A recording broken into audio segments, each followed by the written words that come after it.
What are the things that stand in the way of Dallas becoming an even greater city? And what are the things that we can do together to make it possible for all people to flourish in Dallas? We'll be talking with Wick Allison, publisher of D Magazine, on Good God. Stay tuned.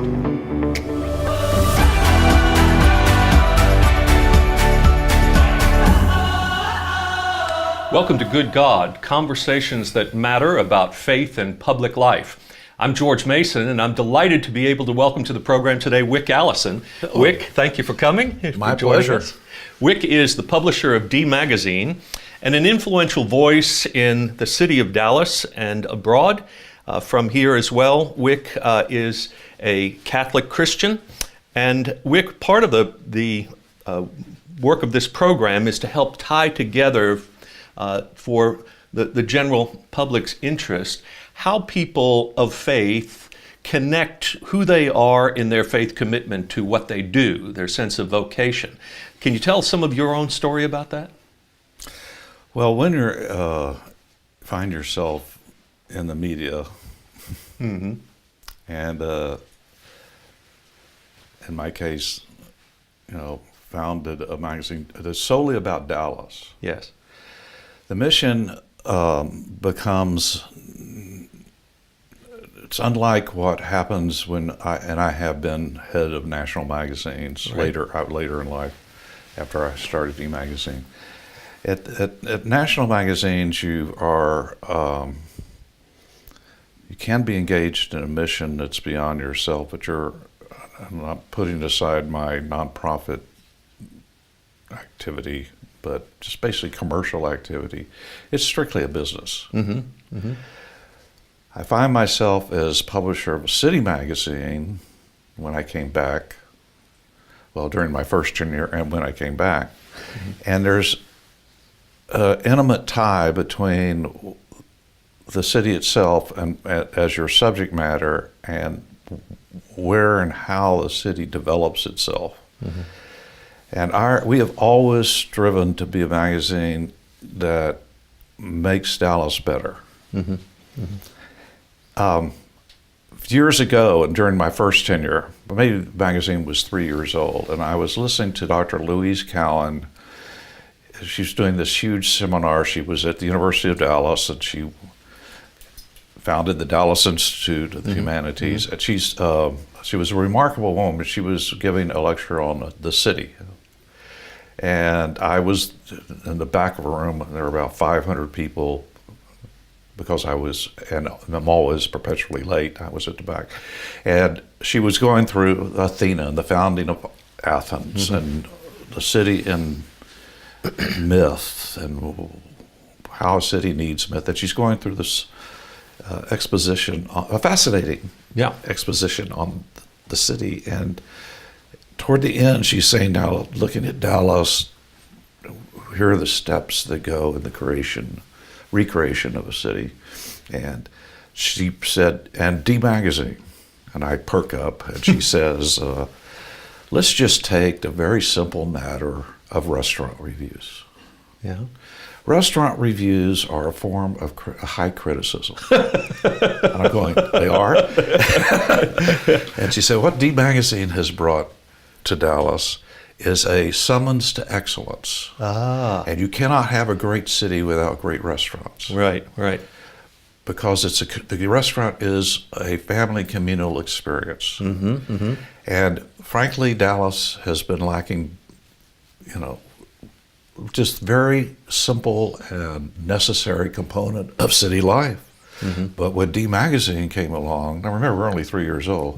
We started seeing new restaurants popping up. Interesting. And trying to make their way into the culinary, upgrading their culinary experience in the entire city. And with D Magazine, both promoting but critiquing, so that they go for ever higher standards. And I was just, then she moved on to another subject. Of course, I was just, I've never thought about it in that kind of But what you're talking about, overall huge way, but it is. That's basically true of what D Magazine has done. So part of what you're saying then is that as far as the restaurant reviews are concerned, it's driving toward the lived experience of people in everyday life in Dallas. Right. More than our commercial enterprises. Restaurants are commercial, but in a deeper way, D Magazine and your sense of contribution then is about how we live together, the quality of life that we have, more than just the success of our businesses or the places we live and whatnot. So, culture. Right, culture is a real key to quality of life, to a sense of the rituals of the way we live in our neighborhoods, the way we care for one another. And if you were making an assessment right now, and you were to say, "This is my world. This is what I do," what's your assessment of the culture of Dallas today? much improved, much improvement needed. Yes. I'm more impressed. My opinion matters less to me than my daughters. I have 4 daughters. Okay. Opinion, and to have one of them actually move back from New York because on a visit here, she was going to live in New York for the rest of her life. She found that there was so much potential and so many seedlings and so much goodwill and a desire to work together to build a city that she just called one day and say, I'm moving home because there's things can be done there. Ah, good. Okay. Yes. Yeah. I think that's actually something I picked up in 30 years of being here in Dallas too, is there is a sense in Dallas that there is a blank slate out there that we can write on, that we're not, our culture is not finished. It's not established. It's still something. And maybe that's partly because we built a city on a prairie. You know, we don't have this sort of natural resource, this sort of East Coast kind of history of how we came to be. There's always this sense of what can be in Dallas. Well, all cities are ongoing enterprises. You know, George Bernard Shaw famously said, London would be a great place if they ever finished it. So I think every city is got part of that. It's just that we here, we suffered at our very beginning the devastation wrought during the 1970s by central planning. Yes, okay. That tore up our city. Now, it also tore up Detroit. It's always good to recall that in 1948, Detroit was the richest city in the world. Wow. But Detroit at least had been there for more than 200 years. Or 180 years. We were just getting, we're always just, in Dallas, to your point, we're always just getting started. Yes, right. And it could be 4 generations ago, 3 generations ago. We're always just getting started. And so that gives a kind of excitement to being able to paint on a new surface. But well, so today we find ourselves again just getting started, but we're having to undo some things that you spoke of in order to redo, and you're on record as feeling as I do that there are some decisions that were made in the 1970s that structurally changed Dallas in ways that have been devastating to the wealth inequality, to the accessibility of prosperity of all of our citizens and residents of Dallas, among which are the highways, for example, the division of neighborhoods and whatnot. We have the desegregation process in the schools that led to white flight and the like. Things are beginning to move, I think, in directions where people have a sense that yes, we need to take those honestly and look at them and ask, well, how can How can we do better? How can we restructure that? What's on your list of things that would be, here's what has to happen in order for us to bring the city back together? Well, let's start with perception. Okay. When I got involved, deeply involved in this about 4 years ago, it's because over the previous 3 to 5 years, people have been bringing me data. And I would go, okay, well, yeah, that is terrible. How did that happen? Or this, oh, yeah, that's amazing. I didn't have any idea. The most startling piece of data was that it's now 15 years, but at that time, let's say in the last 10 years, when I was presented with this, the median household income in Dallas had fallen from $56,000 per household. That's okay. 56 is okay. Texas was 57 at the time. To $34,000. Well, no, I'm sorry, 42,000 in 10 years. Now to 37. Really? In the city of Dallas. Now, I'm sitting in a very nice office building. And when I get in my car, I now drive to Uptown, but previously to Highland Park. Right. It was hard to grasp. Yes. My first meeting with Mayor Rollins, we had lunch. He'd just been elected, talking about what he wants to do. And I told him some of these data points, and he frankly just did not believe them. Well, I understand that reaction. Right. Look, we were having lunch in Uptown. Yes. Look around you. Exactly. Things are going great. Right. Right. Well, no, they're not.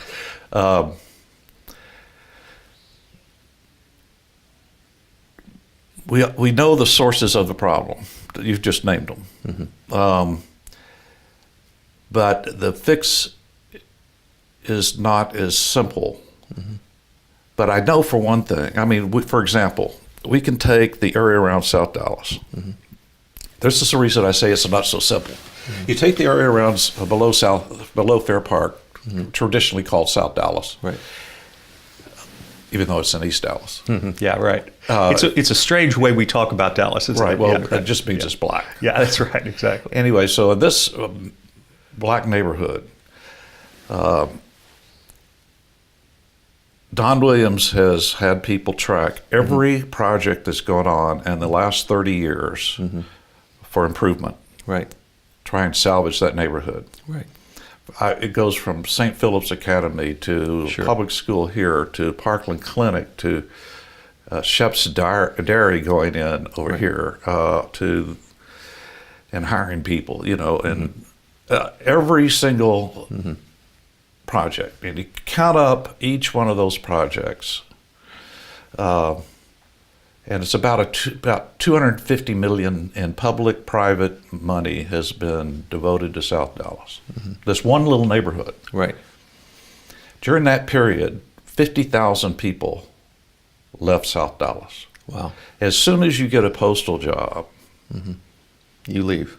You're gone because you're now middle class. Yeah. Right. Because you have a pension. So obviously there's something structural. And this is what I had long conversations with lots of people of goodwill like yourself, and there's something fundamental that we're not addressing. All our do-good projects, all these good intentions are. Of course, if they save one life, it's the most important thing in the world. But there's a structural defect, and the structural defect is the design of our city. And as you mentioned, the highways. Yes.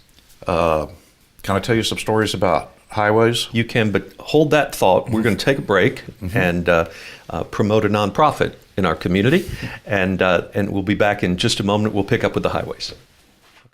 The Society of St. Vincent de Paul offers emergency assistance to people in need, including financial help with rent or utilities, food and clothing. And every day, in 38 communities throughout 9 counties in North Texas, 1,000 volunteers provide personal assistance along with caring, compassion, and hope. It's all about neighbors helping neighbors. For more information, visit svddallas.org. We're back with Wick Allison, and Wick, we were just talking about the structural challenges of prosperity and sharing that prosperity in Dallas, how highways, for example, something that many of us wouldn't look at as being so strategic as it is socially. We think of it just in terms of getting people from one place to another, but it has had a deep structural impact on the life of Dallas, leading people, in fact, in South Dallas, in underserved areas, to leave as soon as they get that job that allows them to do so, because they don't feel like there's a lot of hope in their community. So talk a little bit about the decisions about highways and about decisions that can be made.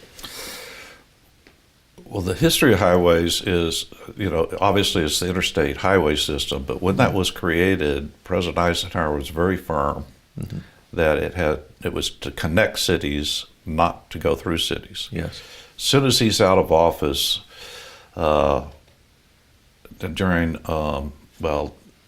especially during the Lyndon Johnson era, there's a notion around that you save people in poverty by, for some reason, wiping out where they live. It was called, as you know, the urban renewal. Right. Highways played a part in that. In 1964, Eric Johnson became mayor of Dallas in April of 64. He asked for, as you know, he was the chairman of TI. And what you may not know is he was one of the most famous businessmen in the world at the time, because it was the start of the technological revolution. Right. And he was at the prow of the ship. So he came in to be mayor of Dallas, and he asked for, first thing he wanted is, what are ongoing projects I need to know about? They gave him a list, and at the top of the list is Interstate 30. And he said, oh my God, they said, where's it going? Because he was up at TI and lived in North Dallas, so he had no idea. Well, they're building it through East Dallas. And he said, show me the plan. And he looked at the plan and he said, let's go get in the car. Got in the car, went to look at the highway. He came back to City Hall with the city manager and assistant city manager of transportation and said, this is going to destroy East Dallas for at least 3 generations. We have to stop it. And so they said, sir, you saw it. It can't be, it's almost done. And he got on the phone to the governor.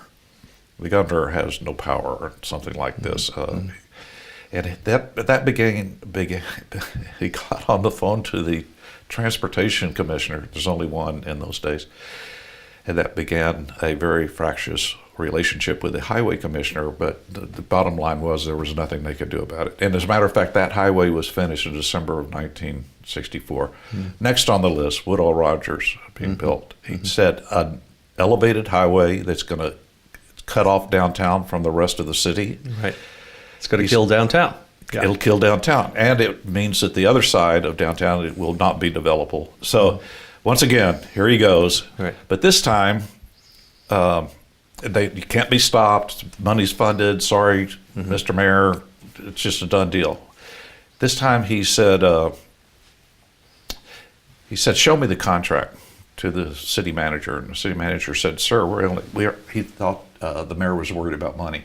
He said, we're only providing water. Well, Eric Johnson was an engineer. And he said, oh, we're only providing the water for that project. And they said, yes, sir. He said, cut off the water. I have this from the people who were in the assistant city manager who was in the room. And they said, sir, we can't. And he said, cut off the water. Now, this was Eric Johnson. Right. Right. They did cut off the water. Right. The Woodall Rogers stood, then there was a standoff for 18 months until the highway commissioner was replaced. It was Eric Johnson. And the new highway commissioner agreed to put it underground. Eric Johnson, if you look at the actual memos, envisioned a park over. No kidding. Connecting. No kidding. 60 years ago. Then, as soon as Eric Johnson leaves office, here they come again. Right. And they begin with elevating 345, Right. and then building 345 to connect to Central Expressway, elevated. To elevate 45, and we have the clippings from the Dallas Times-Herald, the Dallas Morning News. They are going to, well, as the Reverend Peter Johnson, who led protests down to Austin to try and stop it, said, you are going to destroy a wonderful community of modest shotgun houses. Right.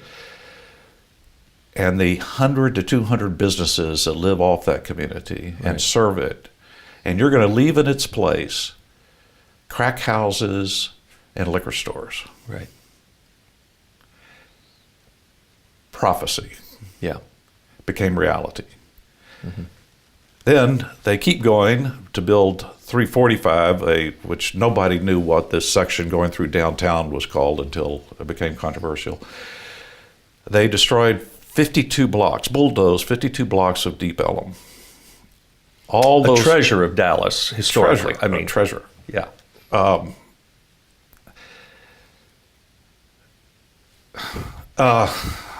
And Right.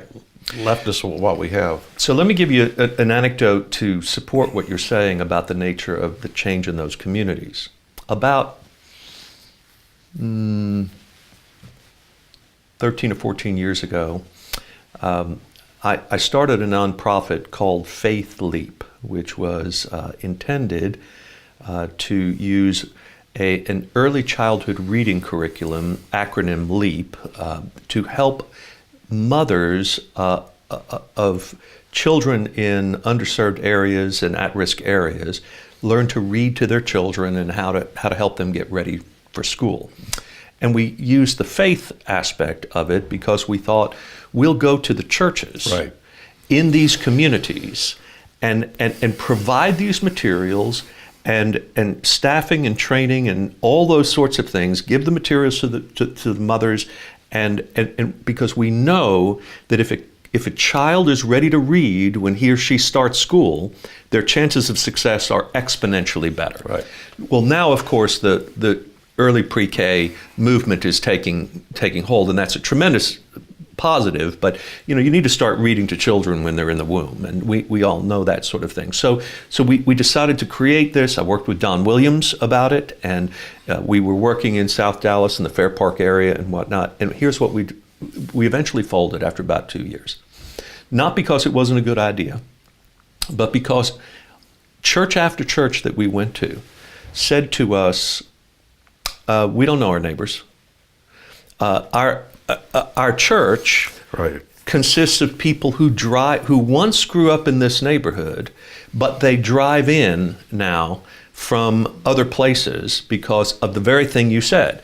Once they get their jobs, they get some education, they move out, they're still loyal to their church, but there's no sense of community. Exactly. There's this disconnect that happens in the very institutions that are supposed to give life to neighborhoods. Right. Yes. And I know people who do that. And virtually every black person in Dallas Yeah. does it. It's but there's a seed for hope. Yes. Now, let me tell you, when we first started against this on the I-345 thing, which I won't go into detail about, except we are going to tear it down. Yay. Good. TxDOT has already agreed, but Yes. don't say yay too fast because TxDOT will try and replace it with Central Expressway instead of the restoration of community, which is what we will do. Good. So it's a good 5-year fight left. But the teardown will be in the transportation plan for 2050. But when we first got involved in this, one of my bureaucratic opponents, knowing how to turn little switches, press little buttons, and who was against dickering with his highways, accused us of being racist. Front page of the Dallas Morning News. Racist? Yes. That's exactly the opposite. Okay. But politically, anyway, so there we were on the front page of Dallas Morning News, a racist group because we were white. So happened to be meeting with the county judge that day. He got furious. Next day there's a retraction. The guy had to call and apologize to me, but it did stimulate me to do something that was extremely valuable. That's why, one of my spiritual teachers says, being opposed is like pepper in the soup. It makes you appreciate the soup more. So it made me say, okay, look what I haven't done. I haven't actually reached out. So I asked my editors for a list of the 30 top young African-American professionals in Dallas. And my poor editors. But anyway, they came up with a list. So I just started calling people, and everybody came in to see me, sometimes in groups of 2 or 3, but mostly one at a time. And out of 30, about 23 were from Dallas. Other people were from Kansas City or whatever.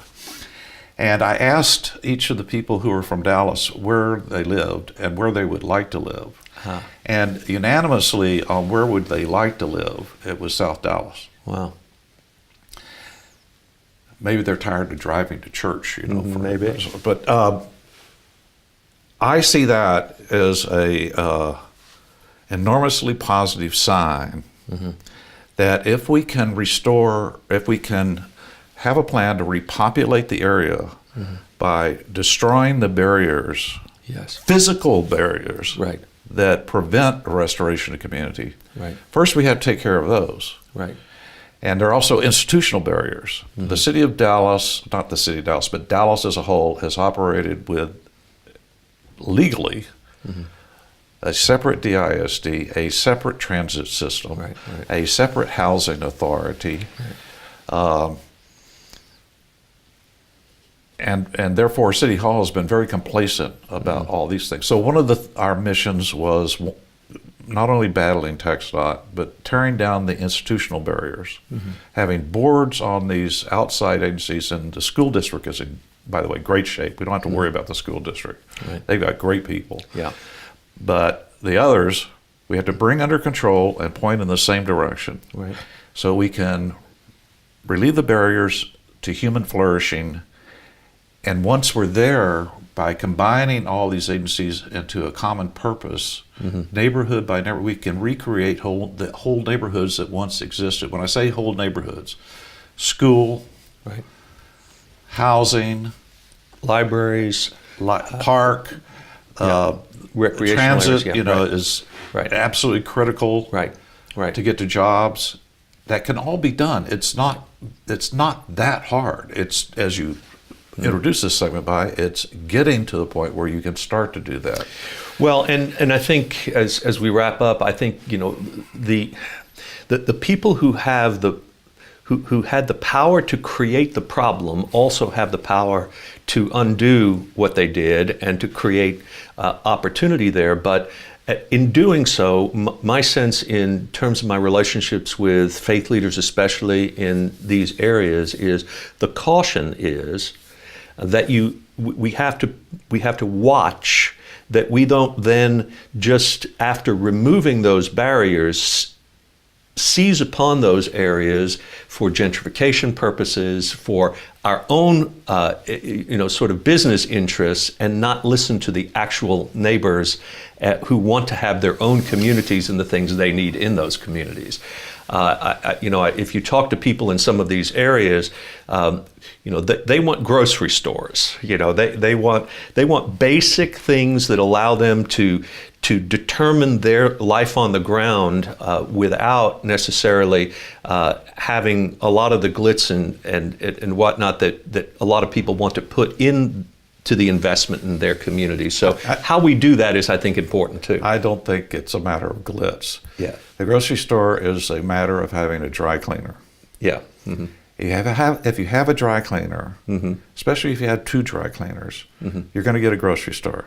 You don't get a grocery store just by wishing for it. You have a grocery store by having the demographics of people who will pay for the groceries. You have to encourage and gentrification. You're going to have gentrification, and it has to be turned into a positive good. There are legal ways to do that for people who are now residents, which we can accomplish through the legislature. And the lobbyists I talk to are very confident that could easily be done. Okay. So it's in motion. But gentrification means restoring the middle class who left back to their parents' and grandparents' home territory. You have to have an amount of density to get a dry cleaner. Yeah, right. You can't do it without middle class people wanting to move back there or moving back there. Right. If you have no dry cleaner, this is just true of the entire culture, by the way, America. If you don't have a dry cleaner, it means you're not going to have any amenities. Think about it. Yeah, Those young yeah. professionals I visited with, none of them live in South Dallas. Right. Why? Right. There's no dry Services. cleaner. Yeah. Right. How do you go to your law practice, or how do you go to the accounting office without having a dry cleaner? You don't. Well, let's put a pause button on this for right now. That we've got another episode. We can keep probing this. So I really want us to keep talking about Dallas and the way you're leading us. And so thank you for all you're doing, Wick, and for this first episode together. I'm really excited about the prospects of Dallas, and thank you for your contributions to them. Well, thank you for having me. Absolutely. Okay.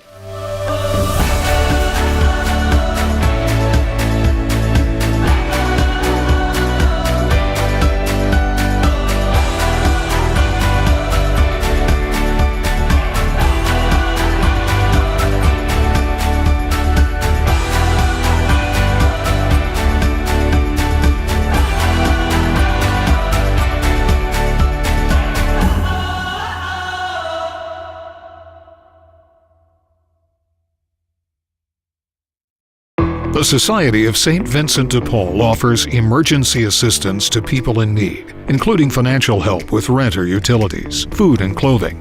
And every day, in 38 communities throughout 9 counties in North Texas, 1,000 volunteers provide personal assistance along with caring, compassion, and hope. It's all about neighbors helping neighbors. For more information, visit svddallas.org.